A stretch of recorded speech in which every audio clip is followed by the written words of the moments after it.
হজ শেষে বিমান বাংলাদেশের প্রথম ফিরতি ফ্লাইট আজ ভোর ৬টায় হাজিদের নিয়ে দেশে এসেছে। আজ ৫ থেকে ৭টি ফ্লাইটে দেশে ফিরবেন হাজিরা। হজরত শাহজালাল আন্তর্জাতিক বিমানবন্দর থেকে এই বিষয়ে জানাতে যোগ দিচ্ছেন সহকর্মী নাইম আবির। আবির, জানাবেন যে সারাদিনে আজ এখন পর্যন্ত কতজন যাত্রী ফিরবেন, কোনো যাত্রী ফেরার বিষয়ে কোনো জটিলতা আছে কিনা? নাফিনা, যাত্রী ফেরার বিষয়ে আজ প্রথম দিন এবং প্রথম ফ্লাইটটি ইতিমধ্যেই চলে এসেছে। যাত্রী ফেরার বিষয়ে এখনো পর্যন্ত কোনো জটিলতা নেই, তবে আসলে জটিলতা পরবর্তীতে হবে কিনা সেটি নিয়ে তো শঙ্কা নিশ্চয়ই আছে।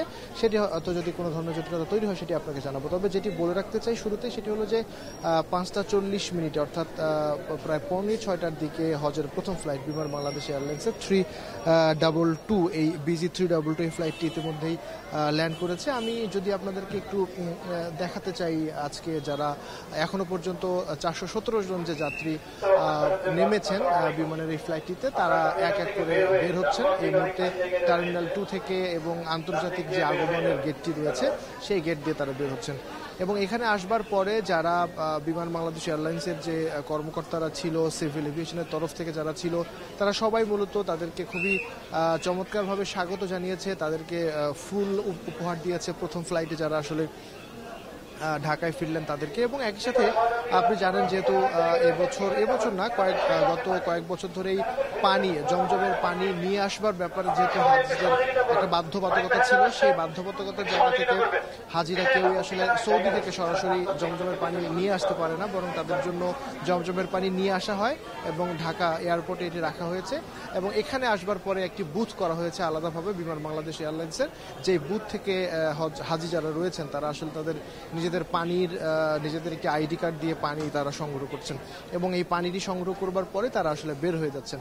সার্বিকভাবে যারা হাজি তাদের সাথে আমাদের কথা হয়েছে, অনেকের সাথে আমরা কথা বলেছি নাফি, তারা আমাদের কাছে যেটা জানিয়েছে সেটা হলো যে হজের সার্বিক যে ব্যবস্থাপনা, এই সার্বিক ব্যবস্থাপনায় তারা বেশ খুশি। তাদের তেমন কোনো অভিযোগ আমরা আসলে পাইনি এখনো পর্যন্ত, এবং তারা যে পরিমাণ ফ্লাইট গেছে সুষ্ঠুভাবে, এবং তারা আসলে সেই সুষ্ঠুভাবেও ফিরতে পেরেছেন, সেই ফিরতে পারার কারণেই মূলত তাদের একটা বাড়তি আনন্দ কাজ করছে। এবং একই সাথে আল্লাহর ঘর দেখা বা পবিত্র কাবা শরীফ থেকে শুরু করে মক্কা, মদিনা, রাসূলুল্লাহ সাল্লাল্লাহু আলাইহি ওয়াসাল্লামের যে মানে স্মৃতি বিজড়িত জায়গাগুলো, ইসলাম ধর্মের যে স্মৃতি বিজড়িত জায়গাগুলো, সেই জায়গাগুলো দেখেই কিন্তু মূলত তাদের একটা বাড়তি আবেগ কাজ করছে। এবং তারা বলছেন যে তারা যখন আল্লাহর দরবারে ক্ষমা চেয়েছেন, নিজেদের জন্য, দেশ এবং জাতির জন্য ক্ষমা চেয়েছেন, এবং একই সাথে বিশেষ করে যেহেতু হজ মুসলিম উম্মার একটি বড় অংশ, প্রত্যেক বছর প্রায় 18 থেকে 20 লাখ মানুষ হজ করতে আসেন বিশ্বের বিভিন্ন প্রান্ত থেকে।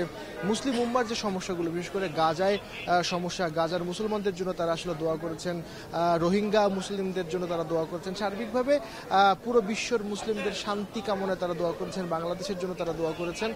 সার্বিকভাবে যদি বলি নাফি, তাহলে এবারের হজ ব্যবস্থাপনার প্রথম ফ্লাইটটি ইতিমধ্যে চলে এসেছে, এবং আজ সারাদিনে 10টি ফ্লাইট রয়েছে, এবং 10টি ফ্লাইটে প্রায় 4000-এর বেশি হজযাত্রী মানে হাজি যারা রয়েছেন তারা আসলে ঢাকায় ফিরবেন। এবং এ পর্যন্ত প্রায় 30 জনের মৃত্যুবরণ করেছেন সৌদি আরবে। এবং সার্বিকভাবে যদি বলি তাহলে যারা আমাদের সাথে কথা বলছেন তারা বেশ মানে হজ ব্যবস্থাপনায় সন্তোষ প্রকাশ করেছেন।